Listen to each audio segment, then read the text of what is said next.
People always say you never truly understand someone until they reveal who they are at their core. I used to think I knew Marcus Bennett better than anyone alive. I was mistaken. And the day he humiliated me, standing before 50 guests, calling me desperate while canceling our engagement, was the same day he unknowingly created the woman who would dismantle his world. But I didn't know that then. That day, all I felt was devastation. I met Marcus when I was 28, recently elevated at an advertising agency in downtown San Francisco, still believing romance was something that happened to you, not something you had to negotiate for. He worked in corporate law, assured, sophisticated, the kind of man who knew how to control a conversation without raising his tone. We met at a networking event my company helped organize. I accidentally knocked over his espresso within the first 10 minutes. Instead of getting upset, he smiled. "I suppose that's the universe telling me to introduce myself," he said, displaying that grin that made people forget their thoughts. That's how it began. Text exchanges that evolved into extended phone conversations, dinners that lasted past midnight, weekend getaways that felt like movie scenes. He made me feel selected, protected, understood. When he proposed 18 months later at a vineyard overlooking the bay, I cried so intensely I could barely articulate yes. Everyone said we were ideal. I believed them. The fractures didn't appear immediately. They never do. Initially, it was subtle things. He'd make comments at my expense in front of colleagues. "She is a bit oversensitive," he'd say, chuckling when I appeared wounded. Or he'd disregard my input during wedding arrangements. "You wouldn't comprehend legal contracts," he told me once when I questioned a caterer's terms. "Let me manage the complex matters." I told myself he was overwhelmed. Wedding preparation does that to people, right?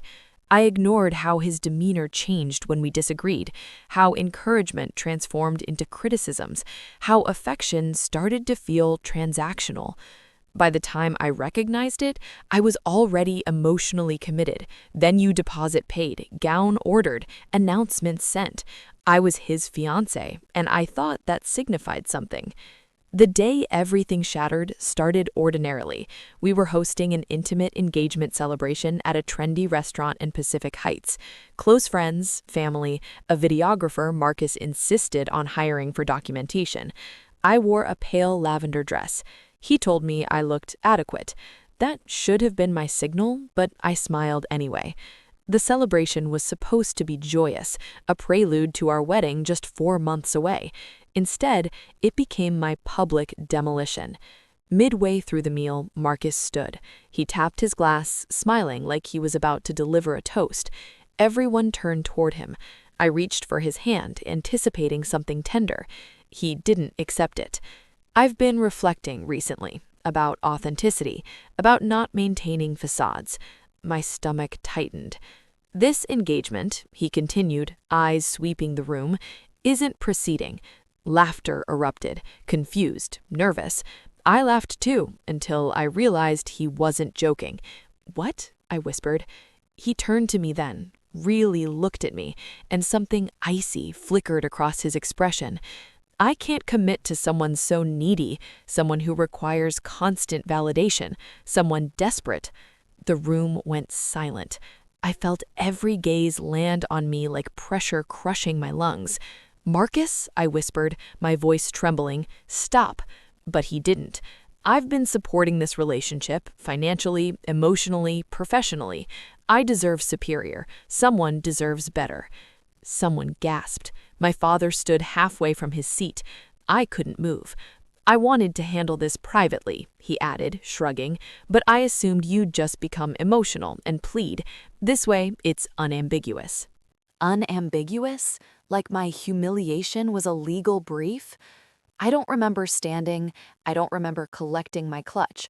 All I remember is the burning in my face, the pounding in my temples, and the way my legs threatened to collapse as I walked past the tables. No one stopped me. No one knew what to say. The doors closed behind me, and I collapsed against the stone wall outside the restaurant, gasping for air like I'd been submerged underwater. I had never felt more diminished, never felt so violated. My phone vibrated in my hand. A text from Marcus. "Don't create drama. This is already humiliating enough." That was the moment something inside me fractured. Not loudly, not dramatically, quietly, dangerously. I went home to the condo we shared, the one I helped furnish, organize, transform into a space. His possessions were everywhere. I sat on the edge of the bed in my engagement dress and stared at the ring on my finger. 18 months, plans, dreams, vanished. I cried until my throat was raw and my eyes burned. But somewhere between the tears, another emotion emerged. Rage. Not explosive rage, controlled rage. The kind that sharpens your thinking instead of clouding it. He thought he'd destroyed me. He thought public humiliation would silence me. He was wrong. I didn't know how yet, but I would make him regret every word he uttered. That night, I removed the ring and placed it deliberately on the nightstand.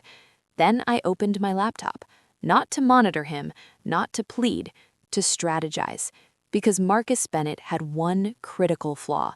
He underestimated me, and soon that error would cost him everything. People think revenge is loud, that it involves confrontations, exposure, public scenes. They're mistaken. The most effective revenge is quiet, calculated, patient. And by the time the other person realizes what you've accomplished, it's already irreversible. After the celebration incident, Marcus disappeared for 4 days. No calls, no apologies, no justification. But I wasn't surprised. Marcus had always believed silence was dominance. What he didn't know was that I had spent 18 months observing him, learning him, comprehending how his world operated. And his world was constructed on reputation. I didn't leave the condo immediately. That might sound weak, but it wasn't. It was tactical. I stayed composed, cordial, detached. When he finally returned, he appeared almost relieved to find me sitting on the sofa, calm, my eyes dry. "You're handling this better than I anticipated," he said, loosening his tie. I smiled gently. "I surprised myself as well," I said. He nodded, mistaking my composure for capitulation. That was his second mistake. Over the subsequent weeks, I quietly reclaimed fragments of my life and fragments of his. I discovered emails he'd forgotten to close, messages that weren't intended for my view, late-night exchanges with a woman named Clarissa, a paralegal at his firm. Not just emotional infidelity, complete betrayal. Hotel confirmations, gift receipts, trips he claimed were client meetings. I didn't cry.